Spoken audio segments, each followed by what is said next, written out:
Hey everyone, welcome to another exciting episode of the Scratch a Track podcast presented by the Doom Grim Show. Today we have our first initial impressions of what album, Graham? Well, Deuterino, today we are going to talk about the Raging Wrath of the Easter Bunny demo. By Mr. Bungle. It's not a household name yet, so. It isn't. It probably should be. And I mean, this to me really proves their capabilities to honestly musically do whatever the hell they want. Absolutely. You know, the album's characterized as what does it say? Thrash metal, crossover thrash, skate punk, and hardcore punk. I'm not familiar with crossover thrash or skate punk, but I can definitely hear thrash metal and a lot of that, and sometimes hardcore punk. But it's amazing. It's amazing how many categories there are. Like there's so many subgenres. Dude, it's ridiculous. Yeah, it's like a religion or something. It's right? fucking metal. I mean, it's a metal album. I don't know how else to say it, but it pretty much is. Well, so yeah, I mean, I think this should be said that this album kind of has an interesting story. And we should say, hey, this is just our initial impressions of it. This is not going to be a full scratch or anything, but this was actually, and I want to thank our friend on YouTube, All My Music, for pointing this out on our California episode that we did of Mr. Bungle, that I stated that this was their re-recording of their first album. Technically, it is a re-recording of their first demo that they did. So, which they did, I believe, 86?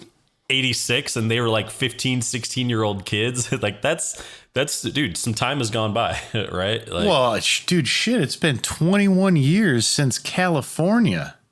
Yeah. I mean, that one blows my mind right there. But yeah, I just, for a bunch of young kids, like even doing, because I listened to the demo too. And I mean, I honestly, I hear it as like, I mean, sure they're younger, but the performance is still really solid. It's not sloppy.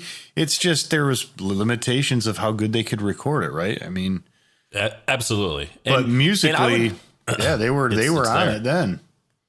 Well, and I would be interested to know, and you know, and people listening and watching, it would be great to hear your opinion, especially if you're a big Mr. Bungle fan. And I mean, some people have known this demo for years and years and years. And I'm wondering how people feel about it getting re-recorded, like the production's up, the value's up, and everything. Because I think, as both you and I know, sometimes those early demos that you hear have such a quality to them that people really appreciate and gravitate towards that. So it comes to mind with the Scratch Perry recordings of Bob Marley and the Wailers.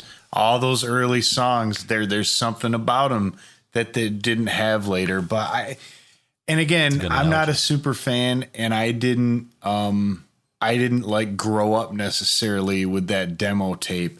So I guess I didn't have this preconceived bit in my mind of this is how it should be. But I guess I felt like in the heart of it, it's not as if they got improved means and then made something that was just cheesy. I mean, it's still really fucking hard. It is. It is. But dude, everything really sounds really good. It's produced in an awesome way. And then you got some guest musicians here. So you got former Slayer drummer Dave Lombardo. Sure. Obviously no stranger to metal there. And then Scott Ian from Anthrax. I would argue the same. Ever heard of him? Yeah. Yeah. So I think I don't know. I think it's really cool. And again, I was absolutely blown away by how well they executed it. And I mean, they tease. So for me, I mean, I know more Disco Volante in California as Bungle albums. And at least in California, they tease metal a couple times. They tease it real well. They rip it, dude. Yeah. It's great when they do. But not like this. No, not like this. This is in your face like the whole time. Yeah. And it's certainly not for everyone. And it's definitely not the type of music I gravitate towards. But man, and this just came out on Friday. So I've only listened to it a couple of times. But I will say, the most recent time I listened to it, some tracks really stood out to me, and I really dug them. And I think what I liked, and we've talked about, one, they are incredibly tight together. Oh, Like, yeah. it is the musician. I'll say this: the musicianship, Yeah. is really excellent, and that really stands out. Obviously, the production stands out, and that's, to me, the biggest difference that, comparing to the demo is, it's just cleaner, crisper. The vocals are there. Like, and so are the drums. I mean, and Yeah. I get that. It's 86. You're recording something on cassette, probably tape, not in a right. studio. So, like, there are real limitations as to what you can do. But, boy, Absolutely. they did it. Everything is just so in your face and present. I mean, as you expect. And dude, you have to really appreciate some of the guitar playing. They just shred it, man. And the transitions they do, and these, like, just the great breakdowns. It is the way the songs flow, and some of them go up and down. Like, it is so impressive that even if you're not a fan of the style, if you can appreciate talent, Sure. you're gonna dig it. Well, because so like the core Bungle members, right? Like Mike Patton, Trace Bronson, Trevor Dunn. Like, I guess I didn't know, and it's not like there was any ever shortage of good guitar playing in Bungle, in other Bungle stuff. But I mean, like you said about some of those solos, you never heard just finger tapping, pissing all over the place. Insane. Like, just, really unbelievable. Really good.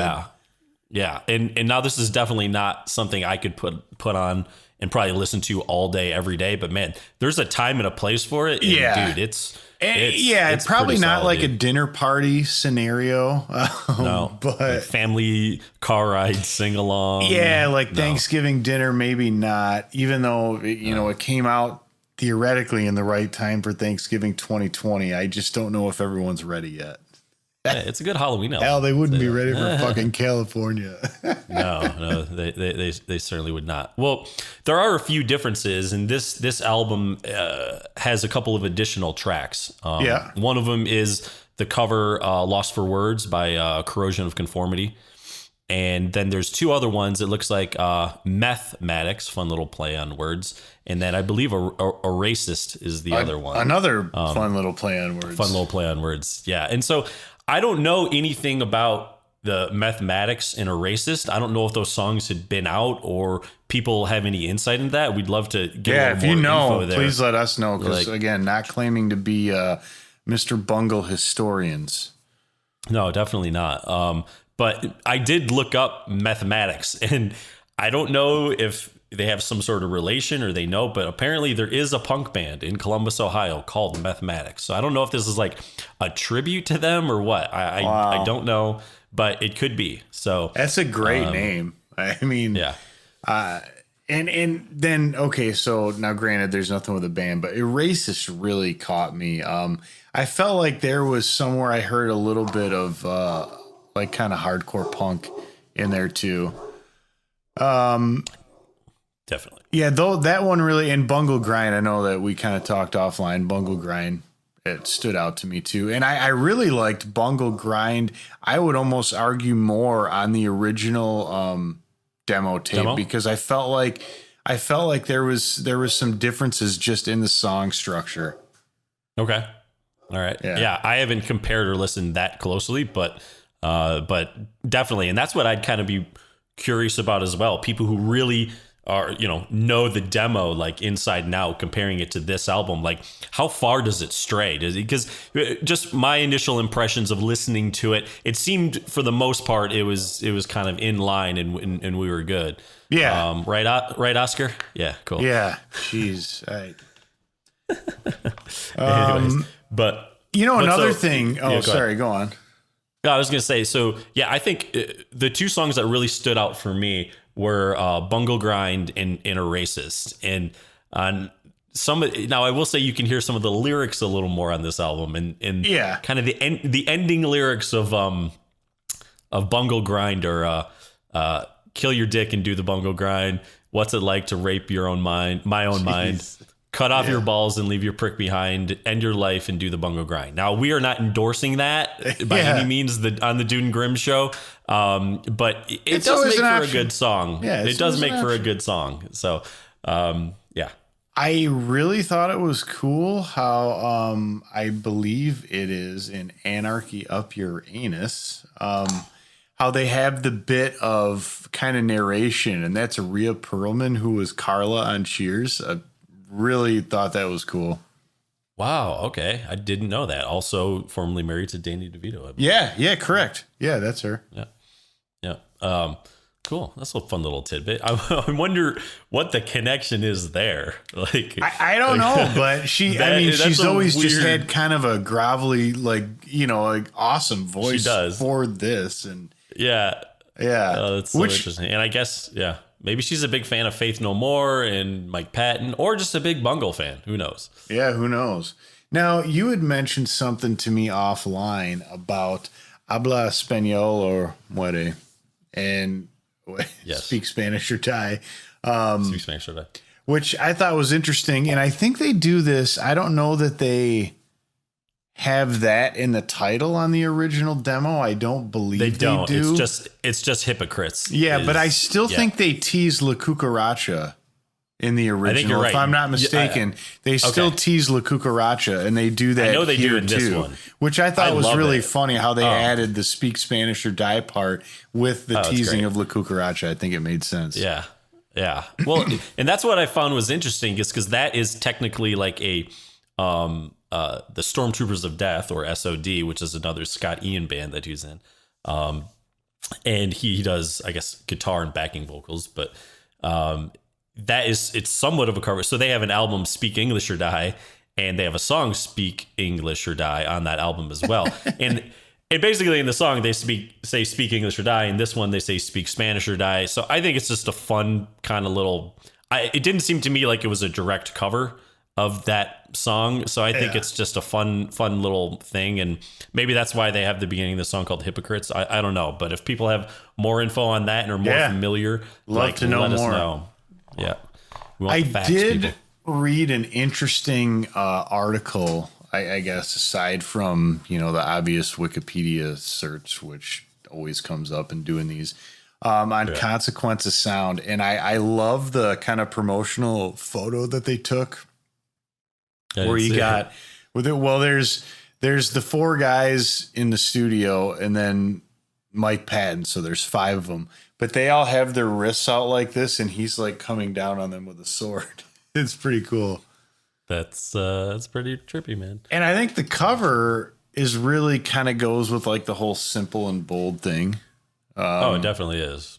It's like a Easter bunny. Your bunny skull. With flaming ears and fangs. It's almost like somewhere between a jackalope and the well, I guess there's no horns, but it reminds me of like Donnie Darko Easter bunny kind of. Oh yeah. So good timing though, putting it out on the day, I guess, Devil's Night, or the day before Halloween. Yeah, I guess. Yeah. So well, I think that kind of wraps it up here. I mean, overall, Grimm, what is your thoughts on the album, if you had to sum it up succinctly so far after only a few listens? Yeah, again, like we said, I guess I don't. When I listen to metal, I tend to listen to more of like the slower kind of stoner metal or desert rock kind of sound. So it's very fast for my personal taste, but it's also really, really well done, and everything is spot on. And I was just really impressed with the musicianship and the transitions within songs. I mean, if you weren't paying attention to the ticker, you would kind of get lost, because the songs are so diverse in and of themselves, and the transitions are done so well. Yeah. So I'm impressed with it. I will certainly listen to it again. I mean, I don't know that I'd put it in my top 10 ever, like California, but excellent work. And I think it's cool that for the reunion of a band after 21 years, instead of like doing some new thing, they decided we are going back to like our most basic roots. And I thought that was cool. Yeah. I think it is cool to, especially them as teenagers and at that you have these, I imagine you have these hopes and dreams, and you want this like awesome, perfectly polished record, right? And but you have to work with what you have. Yeah, sure. And so now having the ability to be like, wow, we can go back in the studio and we can make it sound like we wanted Like we wanted we it. heard it when we were kids. Yeah, Like, and that's really we can cool. do it. It is pretty badass. Yeah. So yeah, I dug it, man. I think definitely some more listens. I mean, it probably won't be something that is an everyday album. Well, but, dude, if you're really adamant about going down the road of Cannibal Corpse, I think you're gonna have to get like this is gonna have to be what you listen to when you sit back and just have a cocktail to chill out. If that's the road you really want to go. This is the appetizer to Cannibal Corpse. Yeah, sure. It's your aperitif. Yeah. All right. Well, I think that about does it here for the Dude and Grim. We hope you guys enjoyed this episode. We got some more to come. Let us know your thoughts about the the new album. If you dig it, if you don't dig it, just And any additional information we'd love. Yeah, because there is only, a limited amount out there, but we know that there's people who are bigger Bungle fans than we are, and you probably have a lot more insight. So it'd be great to hear that. So until next time, I'm sure we got a great album coming out on Wednesday. Can't wait for you to listen to it. Please give us a like and a subscribe. See you later. First Impressions is produced by the Dude and Grim. Additional music provided by More. That's ... MORE and the Tims TIMNZ. Copyright 2020. The Dude and Grim Show.